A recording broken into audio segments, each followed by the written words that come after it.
Okay, in this video, we're going to be looking at how you create a call to action within HubSpot. So we're going to go to Marketing, Lead Capture, Call to Actions. And we'll just ignore the existing ones and we'll go create CTA. So a call to action within HubSpot, within this particular section, is essentially a button, something that somebody's going to interact with in some way, and therefore we're going to track it. So where might you use this?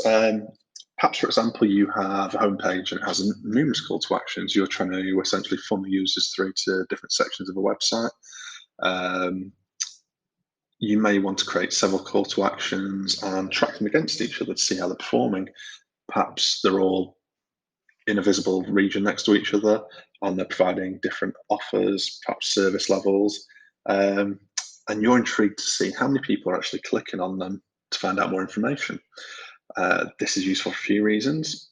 Generally, just seeing what people are coming to you for, but also if you know how many people are clicking through to a particular section, but then perhaps not getting in touch from that, you can look to perhaps modify your offering in some way to encourage perhaps more leads clicking through and converting. So, if we want to create a new call to action, we can customize this however we want. So perhaps just get in touch, something simple. We can customize it however we like, color. We have some advanced options. If you want to put in custom CSS, this is particularly useful if you want to integrate it with your website in some way. You don't necessarily have to do it via this. You could also add your CSS directly into your website's source code. Or perhaps you want to create an image button. If you've got something designed in mind that way that you don't want to achieve via CSS, you can always use a button. But let's run with this that we've created. We'll press next. You can then basically name it, obviously, so you can track what it is, but you can essentially decide where it's going to go. Is it going to a particular file? Is it a download? Is it a page? Is it an email link that someone's clicking through to? And what happens when you click on it? Do you directly go through to that link? Does it open in a new window? And again, selecting a campaign. So perhaps we were measuring perhaps the success of different contact methods. Perhaps you have a phone number, an email address, and a physical address within your heading on your website. So it's globally present.